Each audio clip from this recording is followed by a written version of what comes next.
তোমার ধারণা আছে পৃথিবীর সব থেকে দামি বাড়ির নাম কি বা তার দামটা কত আজকের ডেটে? আমি অ্যান্টিলিয়া শুনেছিলাম। রাইট, তার থেকেও বেশি দামি আজকের রিপোর্ট, আজকের নয় বেশ কিছুদিনের রিপোর্ট, সেটা হলো রানীর বাড়ি।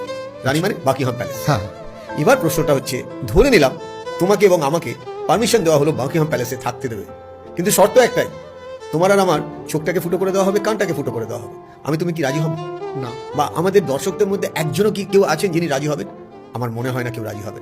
তার মানে যদি ঘুরিয়ে এভাবে বলি, তার মানে আমরা স্বীকার করছি আমাদের চোখ আর আমাদের কানের ভ্যালু ওই বাকিংহাম প্যালেসের থেকেও দামি, হ্যাঁ কিনা? কারেক্ট। তাহলে সেটা যদি হয়, তাহলে এই ইউনিক ডিভাইসটাকে আমরা কতজন রেসপেক্ট দিই? আমরা রোজ সকালবেলা কতজন এটাকে সার্ভিসিং করি?